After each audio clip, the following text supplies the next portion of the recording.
Hello friend, नमस्कार दोस्तों। आज हम बताने जा रहे हैं 2011 की जनगणना के बारे में मुख्य तथ्य जो हर एक एग्जाम में आपको एग्जाम में पूछता ही है और 1 नंबर या 2 नंबर का एग्जाम में हमेशा हर एग्जाम में आता ही है। तो देखते हैं दोस्तों, आज है न भारत की जनगणना 2011 के बारे में क्या है। दोस्तों पहले जनगणना के बारे में शुरू पूछते हैं क्या है उसके बारे में। कहता है जनगणना की दोस्तों शुरुआत जो हुआ था दोस्तों 1872 में। याद रखिएगा दोस्तों 1872 में किसके समय पूछा जाएगा तो लॉर्ड मेयो। याद रखिएगा दोस्तों लॉर्ड मेयो के शासनकाल में जनगणना की शुरुआत हुआ था, लेकिन वो चला नहीं। लेकिन ये अगला पूछेगा दोस्तों कि नियमित जनगणना, तब याद रखिएगा दोस्तों है ना, नियमित जनगणना की शुरुआत हुआ था 1881 में। 1881 में हुआ था लॉर्ड कर्जन के शासनकाल में, लॉर्ड कर्जन। इसी के बाद से हमेशा 10-10 साल पर जो है जनगणना की शुरुआत होने लगा, हर एक 10 साल में। कहता है विश्व में सबसे पहले जो है जनगणना जो है कौन सा देश में हुआ था। सबसे पहले हुआ था स्वीडन में। याद रखिएगा दोस्तों कहाँ हुआ था, स्वीडन। पूछेगा कब हुआ था तो 1749 ईस्वी में। 1749 ईस्वी में स्वीडन में सबसे पहले जनगणना की शुरुआत हुआ था दोस्तों। लेकिन अगर पूछा जाएगा कि 10 की जनगणना, 10 की मतलब होता है दोस्तों 10 साल में, मतलब 10 साल में जनगणना कहाँ हुआ तो कहेगा 10 की जनगणना की शुरुआत जो हुआ था 1790 में। 1790 में अमेरिका में हुआ था। यानी अमेरिका में सबसे पहले 10 की जनगणना की शुरुआत किया गया था। पूछेगा कि स्वतंत्र भारत की पहला जनगणना। दोस्तों जब भारत में जनगणना स्टार्ट हुआ था स्वतंत्र भारत के बाद बोला, जब भारत आजाद होने के बाद। यदि स्वतंत्र भारत की पहली जनगणना 1951 में। कारण देखिए दोस्तों 10 साल में 81, लास्ट में हमेशा एक आएगा, सबके लास्ट में एक आएगा, 10 साल के बाद एक आएगा ही। तो 1951 यानी 1951 में इसमें जब जनगणना हुआ था स्वतंत्र भारत की, तो क्वेश्चन पूछ सकता है दोस्तों कि स्वतंत्र भारत की पहली जनगणना जो है कब हुआ था। तो आंसर बोलिएगा दोस्तों 1951 में, 1951 बोलिएगा। इसमें से बोलिएगा सर उस समय जो है जनगणना आयुक्त कौन थे आर्य गोपाला स्वामी। क्वेश्चन पूछ सकता है कि स्वतंत्र भारत के समय जब जनगणना आयुक्त जो हुए थे वो कौन थे, तो आप बोलेगा आर्य गोपाला स्वामी। अगला है दोस्तों कि 2011 की जनगणना के बारे में मुख्य तथ्य भारत के बारे में क्या है कि भारत में जो जनगणना अभी तक हो चुकी है 15 बार हो चुका है टोटल, शुरू से लेकर लास्ट तक। मतलब यहाँ से 1881 से लेकर के अभी तक 2001 तक जो जनगणना हुआ है दोस्तों 11 तक हुआ है, वह हुआ है कहाँ 15वीं, मतलब 15 बार हो चुका है, यानी 15वीं जनगणना हो चुका है। अच्छा पूछ सकता है स्वतंत्र भारत, यानी स्वतंत्र भारत जब भारत आजाद हुआ था तब, यानी 1951 के बाद, 1951 61 है ना, ये सब मिला करके जो दोस्तों 7 बार जनगणना हो चुका है। अगर पूछेगा कि 2011 में जो जनगणना हुआ था वह स्वतंत्र भारत का 7वां जनगणना था और टोटल अगर मिला दिया जाए तो 15वां जनगणना था। अगर वो भी बोला जाएगा कि 2011 में जो शुभंकर क्या था तो याद रखिएगा प्रगणक शिक्षिका, एक शिक्षिका थी जो खड़ा होकर बस्ता लेकर खड़ी थी साइड में, उसी का मतलब उसका चित्र ऐसा है ना। 2011 का शुभंकर है क्या, प्रगणक शिक्षिका का फोटो दिया गया है। इसका आदर्श अगर बोला जाएगा, क्वेश्चन हर एक एग्जाम में पूछता है कि हमारी जनगणना हमारा भविष्य। याद रखिएगा दोस्तों 2011 का जो आदर्श वाक्य है दोस्तों वह है हमारी जनगणना हमारा आदर्श, हमारा जनगणना हमारा भविष्य।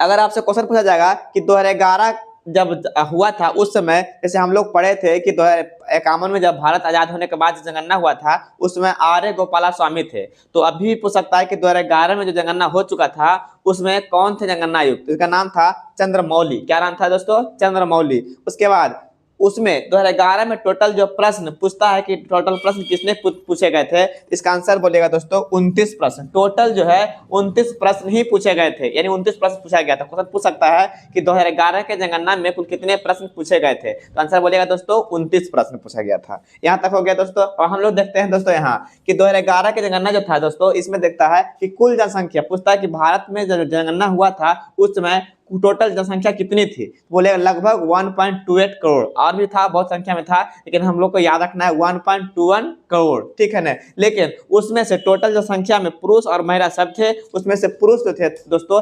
51.47%, यानी 51.5% बोल सकते हैं, और महिला अगर बोल सकते हैं तो 48.53%, यानी पुरुष याद कर लीजिएगा दोस्तों, तो महिला हमेशा 100 में घटा दीजिएगा, आंसर आ जाएगा। उसके बाद अगर आपसे क्वेश्चन पूछेगा कि टोटल विश्व में जितने भी विश्व में जनसंख्या होंगे पुरुष और महिला मिला करके उस सभी में से अगर मानते हैं सबको 100%, तो बिहार यानी भारत में जो है टोटल जनसंख्या कितना है तो बोले उसका जो है 17.5%। जो लिखा हुआ है दोस्तों विश्व की कुल जनसंख्या का लगभग कितना परसेंट, 17.5% जो है भारत में निवास करता है दोस्तों। अच्छा अगर आपसे पूछा जाएगा कि जनसंख्या के बारे में कि जनसंख्या बोलिएगा किस राज्य में, भारत में किस राज्य में जनसंख्या सबसे अधिक है, तो क्वेश्चन कम से कम एक नहीं दो पूछता है दोस्तों, है ना। राज्य अगर पूछेगा जनसंख्या राज्य में सबसे अधिक, तो बोलिएगा उत्तर प्रदेश पहला नंबर पर है और दूसरा जो है महाराष्ट्र है।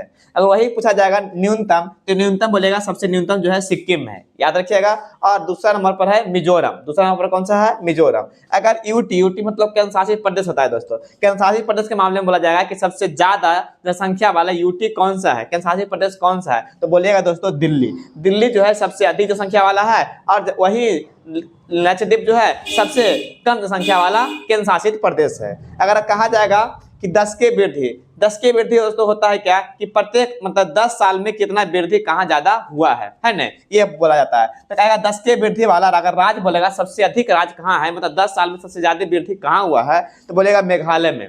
कितना परसेंट है दोस्तों, 27.9%, 27.9%। वहीं अगर बोला जाएगा दूसरा नंबर पर, तो बोलेगा अरुणाचल प्रदेश। क्या है दोस्तों, अरुणाचल प्रदेश, वहां हुआ था 26%। कितना परसेंट, 26%, मात्र 1.9% का अंतर था।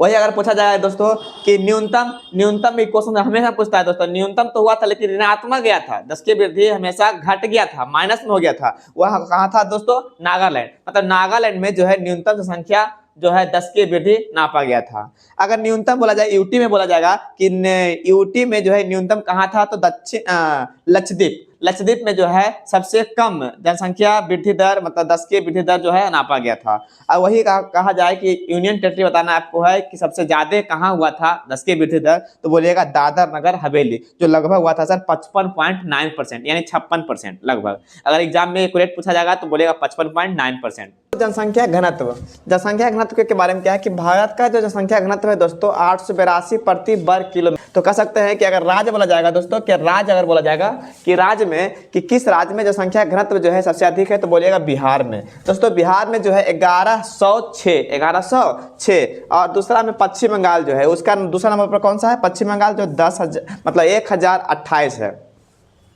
उसी बार कहा जाए कि कौन सा राज्य जो है सबसे कम जनसंख्या घनत्व में है, तो बोलिएगा अरुणाचल प्रदेश, जो कि जनसंख्या घनत्व मात्र 17 प्रति वर्ग किलोमीटर पर है, बस प्रति वर्ग किलोमीटर। दूसरा नंबर पर है दोस्तों मिजोरम, जो कि 52 प्रति वर्ग किलोमीटर पर स्थित है। अगर कहा जाए यूटी मतलब केंद्र शासित प्रदेश, अगर केंद्र शासित प्रदेश के बारे में बोला जाए कि जनसंख्या घनत्व के बारे में बताइए कि जनसंख्या घनत्व जो है दिल्ली में सबसे ज्यादा जनसंख्या घनत्व है, लगभग 11,320 प्रति वर्ग किलोमीटर, मतलब एक वर्ग किलोमीटर में लगभग 11,320 व्यक्ति रहता है दोस्तों। अगर कहा जाए केंद्र शासित प्रदेश में कि कौन सा केंद्र शासित प्रदेश में सबसे कम जनसंख्या घनत्व है, तो अंडमान निकोबार द्वीप समूह, मतलब लगभग 46 प्रति वर्ग किलोमीटर में है। अगर कहा जाए दोस्तों लिंगानुपात, दोस्तों लिंगानुपात जो निकलता है दोस्तों 1000 पुरुषों पर, 1000 पुरुष पर कितना महिला है, उसको हम लिंगानुपात बोलेंगे सर।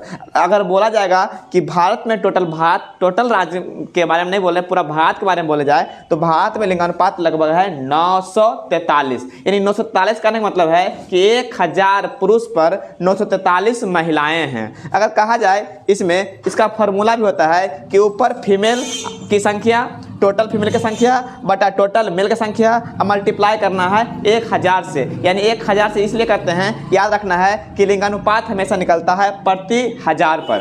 अगर कहा जाए दोस्तों किस राज्य में लिंगानुपात जो है सबसे अधिक है, तो कहेंगे केरल। केरल में दोस्तों लिंगानुपात जो है सबसे अधिक है, लगभग जो है 1084, यानी कहने का मतलब है कि हाँ पुरुष से ज्यादा महिलाएं हैं, यानी पुरुष से ज्यादा कहने का मतलब है दोस्तों 84 ज्यादा महिला है, यानी कह सकते हैं केरल में जो है लिंगानुपात ज्यादा है। अगर दूसरा बार बोला जाएगा तमिलनाडु, पहला केरल, दूसरा तमिलनाडु। अगर बोला जाएगा सबसे कम लिंगानुपात वाला राज्य कौन है, तो बोलेगा दोस्तों हरियाणा, पहला नंबर पर जो है हरियाणा है दोस्तों, याद रखिएगा। अगर कहा जाए यूटी, यूनियन टेरिटरी के बारे में बोला जाएगा कि यूनियन टेरिटरी के बारे में बताइए हमको कि यूनियन टेरिटरी में कौन सा यूनियन टेरिटरी का जो है लिंगानुपात जो है सबसे ज्यादा है। इसका आंसर हो जाएगा दोस्तों पुदुचेरी। क्या है दोस्तों, पुदुचेरी। अगर वही पूछा जाएगा सबसे कम जनसंख्या, सबसे कम जो है लिंगानुपात कहाँ है, कौन सा यूनियन टेरिटरी में है, तो बोलिएगा दमन व दीप में है दोस्तों। उसी प्रकार आगे बढ़ते हैं शिशु वाला। अब पढ़ते हैं शिशु लिंगानुपात दोस्तों, शिशु लिंगानुपात जो होता है 0 से लेकर के 6 वर्ष तक की काउंट किया जाता है। कभी कभी क्वेश्चन में पूछा जाता है कि शिशु लिंगानुपात कितने वर्ष से कितने वर्ष तक काउंट किया जाता है, तो 0 से 6 वर्ष तक।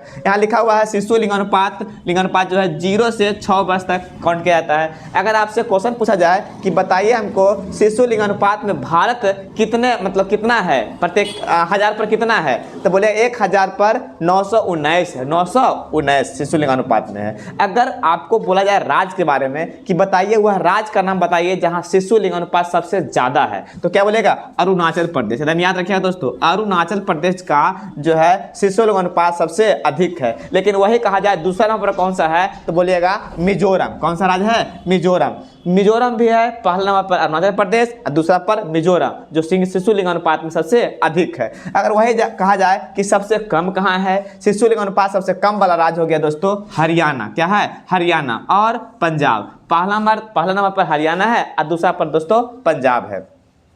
अगर शिशु लिंगानुपात में यूनियन टेरिटरी के बारे में बोला जाएगा कि यूनियन टेरिटरी में बताइए शिशु लिंगानुपात सबसे अधिक कहाँ है, तो बोलेगा अंडमान निकोबार द्वीप समूह में। अंडमान निकोबार द्वीप समूह में शिशु लिंगानुपात सबसे अधिक है। वही कहा जाए कि सबसे कम शिशु लिंगानुपात किस केंद्र शासित प्रदेश में है, तो बोलेगा दिल्ली में। कहाँ है दोस्तों? दिल्ली में। दिल्ली में शिशु लिंगानुपात सबसे कम है दोस्तों। उसी प्रकार अगर आपसे अब पूछा जाएगा साक्षरता मतलब पढ़ा लिखल है ना, तो बोलेगा साक्षरता बोलते हैं दोस्तों कि 7 वर्ष से ऊपर, याद रखिएगा दोस्तों, 7 वर्ष से ऊपर जो कुछ जानता है, यानी कोई भी भाषा है ना, जितने ही भाषा हो सकते हैं, कोई भी भाषा वो जानता है, कुछ पढ़ता है, कुछ लिखता है, उसको हम बोलेंगे साक्षर। 7 वर्ष से अधिक वाले को, 7 वर्ष से अधिक वाले को। अगर आपसे पूछा जाएगा साक्षरता सबसे अधिक किस राज्य का है, तो सबसे अधिक राज्य बोलेगा तो केरल। याद रखिए लिखा हुआ साक्षरता। कभी कभी क्वेश्चन पूछता है कि साक्षरता केरल कितना परसेंट है, तो 94% है। टोटल कितना परसेंट? 94%, यानी 6% ही अनपढ़ है, बाकी